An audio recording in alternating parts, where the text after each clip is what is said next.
setelah kemudian dapat abolisi baru muncul. Karena konsekuensi hukumnya otomatis hilang itu. Satu diabolisi, ya dia langsung ngaku. Ya dulu perintah saya. Nah di titik ini banyak sekali bukti petunjuk, rangkaian-rangkaian. Saya tidak bilang bahwa bukti petunjuknya adanya banyak angka 7 itu saja. 7 apa tuh? Ya kan di dakwanya dituntutnya 7 tahun untuk Hasto, 7 tahun untuk ini Bang Saur, untuk Tom Lembong. Nomor 7 itu sekali lagi bukan sekedar nomornya Eric Cantona, David Beckham atau Ronaldo, itu MU semua tuh. Presiden ke-7 maksudnya? Presiden ke-7, apakah itu kode? Balik di Rakyat Bersuara, saya ke Bung Ferdinand Huta Hayan. Kalau tadi dikatakan oleh Bang Saur, kalau boleh menuding, boleh menuduh asal ada bukti. Pesanan boleh, pesanan Solo apalagi, tapi harus ada bukti. Anda punya buktinya Bung Ferdinand? Ya, yang pertama saya mau sampaikan, kami mengucapkan terima kasih dulu kepada Presiden Prabowo dan timnya yang sudah mengeluarkan amnesti bagi Pak Hasto dan juga abolisi bagi Mas Tom Lembong. Bagi PD Perjuangan, Hasto Kristianto tidak akan pernah menjadi tersangka kalau tidak ada kekuatan yang sangat super yang mengintervensi KPK dan menjadikan Hasto tersangka. Dari itu mana, bagi kami. Dari mana bukti itu? Soal bukti, ini akan menjadi rumit karena banyak tangan-tangan yang bekerja di balik layar, di tempat-tempat yang tidak terlihat oleh kasat mata, dan ini adalah pengaruh kekuasaan. Dan ini diyakini betul oleh kami di PD Perjuangan karena Mas Hasto sendiri pun berkali-kali menyampaikan sebelum dirinya menjadi tersangka, ada orang yang mendatanginya, mengaku utusan dari Solo, meminta supaya demi bla bla bla segala macam. Saya tidak usah terangkan karena semua sudah tahu. Maka bagi kami, Hasto tidak akan pernah jadi tersangka apabila tidak ada kekuatan yang meminta Hasto dikriminalisasi. Itu yang pertama. Yang kedua, kalau kita berkaca dari semua proses persidangan yang ada, hakim yang menyidangkan perkara ini juga telah melakukan kekeliruan. Apa kekeliruannya? Hakim telah mengoreksi putusan yang sudah inkrah dari Mahkamah Agung terkait kasus Wahyu Setiawan penerima suap yang menyatakan di putusan bahwa uang suap bersumber dari Harun Masiku, bukan dari Hasto. Tetapi hakim tingkat pertama kembali menyidangkan perkara yang sama dengan terdakwa yang berbeda, mengoreksi putusan tersebut dan menyatakan bahwa uang itu bersumber dari Hasto. Jaksa KPK menggunakan pasal turut serta bersama-sama. Ini kan pasal akal-akalan. Di mana pada Wahyu Setiawan divonis, jelas-jelas di situ dinyatakan dalam putusan sumber uang adalah Harun Masiku. Mengapa sekarang hakim mengoreksi putusan yang lebih tinggi dari dia di Supreme Court, di Mahkamah Agung diputus, tapi hakim di pengadilan pertama kembali mengoreksi putusan tersebut? Nah ini kan keliru. Kalau mau mengoreksi putusan maka harus dari persidangan yang lebih tinggi. Ini semua kita tahu. Nah, disitulah kami menyatakan ini tidak akan pernah terjadi kalau tidak ada sebuah kekuatan yang memaksa dan meminta Hasto dijadikan pesakitan. Tanpa kekuatan itu, KPK tidak akan pernah memproses itu. Dan sekarang kalau kita melihat realita, apa pentingnya sih KPK mengusut kasus abal-abal ini? Mengapa KPK diam terhadap korupsi-korupsi raksasa sekarang? Ekspor biji timah ke Cina sampai sekarang 5,3 juta ton tidak jelas. Korupsi di dana alat kesehatan pada masa Covid. Korupsi di tempat-tempat lain masih banyak. Kenapa KPK tidak mengusut itu dengan alasan pemberantasan korupsi, tapi menindak Hasto yang tidak pernah merugikan negara? Hasto tidak merugikan negara. Jadi ini yang saya maksud bahwa seperti yang kami yakini dan pernyataan Bu Mega di Bali menyatakan tegas bahwa ini adalah ketidakadilan yang diperlakukan oleh aparat penegak hukum. Dua orang dikriminalisasi oleh kekuatan-kekuatan tertentu. Maka kalau Bang Said Didu berani menyatakan dari Solo, ya jelas kami juga punya pendapat bahwa memang ini adalah sebuah kasus pesanan. Tapi makhluk apa yang memesan, ini yang tidak bisa kita buktikan. Karena pesanan itu pasti terjadi di balik layar, di tempat ruang tertutup yang tidak bisa kasat mata. Itu yang kita bisa sampaikan. Oke, silakan Bu Mitra. Boleh nggak? Karena ini nanti Bang. Baik. Terima kasih Bang Aiman. Saya tidak akan bicara teori konspirasi karena saya praktisi hukum. Saya akan berbicara terkait dengan hukum. Yang pertama, saya ingin sampaikan dan tanggapi omon-omon daripada Mas Said Didu yang dibilangnya bahwasanya ini pesanan dari Solo. Ini sudah terbantahkan, omon-omon tersebut telah terputuskan dengan statement Pak Jokowi bahwasanya Jokowi mendukung abolisi dan amnesti yang diberikan Prabowo kepada Tom Lembong dan Hasto Kristianto. Kalau dari Solo itu memesan, tentu ia tidak mendukung itu.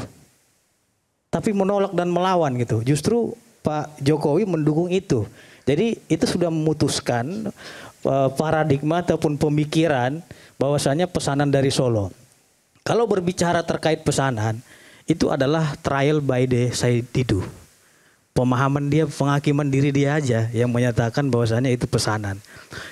Proses hukum di Kejaksaan Agung Republik Indonesia maupun di Komisi Pemberantasan Korupsi tidak serta-merta langsung menetapkan orang menjadi tersangka sampai dimajukan ke persidangan dan divonis melalui tahapan-tahapan yang memang sesuai dengan ketentuan hukum acara pidana kita. Ya. Jadi kalau berbicara kenapa ditarik lagi Pak Hasto dan lain-lainnya, karena kasus ini belum selesai. Kotak Pandoranya dari Wahyu Setiawan terlebih dahulu yang diselesaikan proses hukumnya. Jadi kalau memang kasus itu mau selesai, ya munculkan Harun Masiku. Biar dia menyampaikan sebenarnya mana yang benar, gitu loh.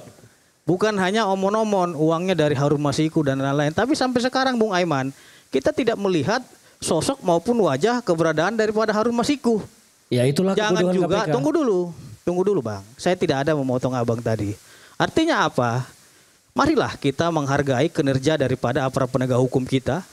Dalam hal ini penyidik Komisi Pemberantasan Korupsi yang hari ini tetap setia memberantas korupsi. Kalaupun seumpamanya ada dugaan tindak pidana, ya laporkan. Ada jalurnya. Laporkan ke Kejaksaan Agung ataupun laporkan ke Komisi Pemberantasan Korupsi. Jangan membuat opini yang hari ini tidak bisa dipertanggungjawabkan secara hukum. Seperti omon-omon yang bilang Said Didu tadi. Pesanan dari mana? Skemanya seperti apa? Apakah sistematis? Apakah melalui penyidik? Saya kira itu terpatahkan ketika itu sudah diputus oleh pengadilan dan Pak Jokowi tidak menjabat lagi sebagai presiden. Oke. Bagaimana cara mengintervensi dia tidak presiden untuk putusan itu? Gitu loh. Coba Bang Said Didu.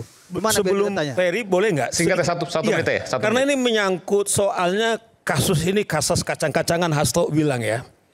Ini kasus sangat serius. Dalam konteks jenis korupsi itu salah satu itu memang kerugian negara. Ini yang suka orang lupa karena ini kenapa penting. Sebenarnya masab yang paling penting unsur korupsi itu suap. Kasus Hasto ada 2 pejabat negara sebelum dia menyelesaikan kerjanya sakral itu kemudian jadi terpidana korupsi. Ada 3 pengacara, kemudian dia jadi narapidana korupsi. Tapi lebih dari itu bicara daulat rakyat. Ada orang yang memperoleh 50.000 suara secara konstitusional. 1 suara yang dimiliki oleh Saur Siagian sama dengan 1 suara oleh pemulung. Atau sama dengan presiden. Apa yang mau sampaikan? Maksud saya begini. Kasus yang menimpa Hasto ini adalah sangat serius. Di mana daulat rakyat orang mendapatkan 50.000 suara. Ini mau di-cut. Kemudian dengan hanya 5.000 suara. Coba bayangkan. Oleh siapa? Itu pertanyaannya oleh karena ini sangat-sangat serius. Ya, bagaimana kemudian daulat rakyat itu di-bypass. Yang sampai dibilang begini. Aprilia itu dia bilang sama Hasto. Kau tidak Tuhan. Ingat katanya, itulah dialog batin daripada seorang caleg mendapatkan suara, kemudian dipais begitu aja gitu loh Mas Aim. Baik, saya ke Bung Ferry. Bung Ferry, Anda pernah mengatakan bahwa sidang Tom Hasto ini adalah peradilan sesat. Koreksi kalau saya salah, silakan. Political trial, ya. Political trial, oke. Saya juga heran kenapa saya sekali ini berbeda duduk dengan Bang Saur. Ya, mungkin karena beliau sudah berbintang 5, saya belum gitu ya. Saya ingin menjelaskan 1 poin penting apa yang diminta oleh Bang Saur. Yang lain saya tunda. 1 poin penting itu adalah kalau memang ini adalah political trial, siapa pelakunya? Buktikan dong. Nah, itu bagian yang saya mau ceritakan. Saya ingin ceritakan sebagai konsep bukti petunjuk. Bukti petunjuk itu ketika saya ke pasar jalan-jalan, ada penjahit yang menjahit kopiah. Ada bintang 5-nya. Saya tanya, ini pesanan siapa? Bang Saur. Wah, teman saya nih. Pernyataan tukang jahit itu baru bukti petunjuk. Apakah benar pemesannya Bang Saur atau tidak? Forum ini memastikan bukti petunjuk itu dengan bukti bahwa kopiah itu ada di kepala Bang Saur. Saya mau ceritakan, apakah ada peran Pak Presiden Jokowi dalam kerumitan berhukum di Indonesia, terutama dalam pemberantasan korupsi. Bang Saur tidak boleh lupa, kerusakan Undang-Undang KPK itu tidak mungkin bisa terjadi tanpa peran Presiden Jokowi. Valid. Tanpa hak Presiden itu undang-undang pasti tidak jalan. Mau undang-undang itu usulan DPR kek, mau siapa kek, tanpa ada peran Presiden tidak jalan. Baru saja pengusulan, Presiden bilang no, nggak jalan. Kerusakan yang diceritakan Bang Saur soal KPK dan segala macam, salah satu peran pentingnya ada di Presiden Joko Widodo. Semua ahli perundang-undangan tidak bisa membantah soal Presiden dalam pembentukan undang-undang, termasuk kerusakan KPK. KPK yang rusak itu tidak hanya di zaman Firly Bahuri, karena ada presiden yang paling istimewa dalam sejarah pembentukan KPK, namanya Presiden Joko Widodo. Satu-satunya presiden yang memilih pimpinan KPK 3 kali. Bang Saur pasti nggak memilih pimpinan KPK 3 kali. 3 kali. Oh, di masa Pak Jokowi. Iya, presiden lain 2 kali. Oke. Termasuk pimpinan KPK sekarang, termasuk pimpinan KPK sebelumnya. Yang Pak Firly dan kawan-kawan itu. Ya. Artinya orang yang sama punya peran, punya kendali dalam satu lembaga karena dialah yang membuat lembaga ini menjadi rumpun kekuasaan eksekutif. Siapa eksekutif ketika itu? Presiden Joko Widodo. Pertanyaan besarnya, kalau dia sudah di bawah rumpun kekuasaan eksekutif, bisakah Presiden mengendalikan lembaga ini? Bisa. Jawab saya bisa. Karena peran kejaksaan pun sama. Ingat, KPK, kejaksaan, pimpinannya hari ini, kedua-duanya dipilih oleh orang yang sama. Presiden Joko Widodo. Bukti petunjuk. Bukti petunjuk berikutnya, kedua-dua orang yang ada di peradilan ini, baik Hasto maupun Tom Lembong, menyebut nama Presiden Joko Widodo baik di luar dan di dalam persidangan yang berkaitan dengan kasusnya. Sebagaimana ilmu para lawyer, banyak lawyer di sini. Kalau dalam suatu perkara, terdakwa, tersangka, menyebutkan nama orang, apa yang dilakukan aparat penegak hukum? Mohon dijawab saya. Ilmu hukum sederhana adalah memanggil orang yang disebutkan. Pertanyaan besarnya, kalau Presiden Joko Widodo tidak bisa dipanggil ketika itu sebagai presiden, karena dia presiden, semua anak buahnya dia, sekarang tidak lagi presiden. Perkara itu berjalan, dia sempat tidak jadi presiden. Kenapa tidak dipanggil? Hakim yang adil pasti akan memanggil. Anda menyebut Tom Lembong ada perintah atau persetujuan Presiden Joko Widodo, minta jaksa memanggilnya. Nah, ini tidak terjadi. Orangnya masih kuat rupanya. Setelah kemudian dapat abolisi, baru muncul. Karena konsekuensi hukumnya otomatis hilang itu. Satu diabolisi, ya dia langsung ngaku. Ya dulu perintah saya. Nah, di titik ini banyak sekali bukti petunjuk, rangkaian-rangkaian. Saya tidak bilang bahwa bukti petunjuknya adanya banyak angka 7 itu saja. 7 apa tuh? Ya, kan di dakwanya dituntutnya 7 tahun untuk Hasto, 7 tahun untuk ini Bang Saur, untuk Tom Lembong. Nomor 7 itu sekali lagi bukan sekedar nomornya Eric Cantona, David Beckham atau Ronaldo, itu MU semua tuh. Presiden ke-7 maksudnya. Presiden ke-7, apakah itu kode? Tapi saya mau katakan banyak hal lain. Apa kaitannya tuntutan dengan Presiden ke-7, dengan angka 7 itu? Kebetulan sama. Itu itu clue yang oleh Bang Saur bilang itu sumir. Tapi yang saya katakan bukti petunjuk yang terang benderang. Nah, dari sekarang kita bisa merasakan bahwa peran Presiden Jokowi tidak remeh. Dia sangat menentukan kekuasaan ini bisa bergerak untuk menjerat orang. Ya. Nah, jadi dalam perspektif saya, orang yang bersalah pun tidak berhak mendapatkan peradilan yang tidak fair. Pasal 24 Undang-Undang Dasar 1945. Bahwa kekuasaan kehakiman adalah kekuasaan yang merdeka. Merdeka dari siapa? Dari segala intervensi. Nuansa peradilan kalau memutuskan ada nuansa intervensinya adalah peradilan itu dengan putusannya belepotan. Apa yang disebut belepotan? Mens rea tidak ada tapi lalai ada. Tanya Bang Saur deh. Sejak kapan mens rea tidak ada tapi lalai ada? Niat jahat tidak ada tapi lalai ada. Lalai ada. Padahal lalai bagian dari? Bagian dari mens rea. Oke. Saya sudah nerangkan di acara ini. Ya. Belepotan, sejak kapan paham bisa dihukum? Paham ekonomi kapitalis. Sejak kapan tuh Bang? Jangan-jangan Bang Rocky sederhana begini adalah penganut paham ekonomi kapitalis. Penjarakan Bang Rocky. Pak Presiden Prabowo yang sekarang bekerja sama dengan Amerika. Kurang kapitalis apa negara Amerika, Bang Saur? Karena ada berbagai peristiwa yang belepotan di dalam putusan peradilan, kekuasaan diintervensi, tidak boleh siapapun.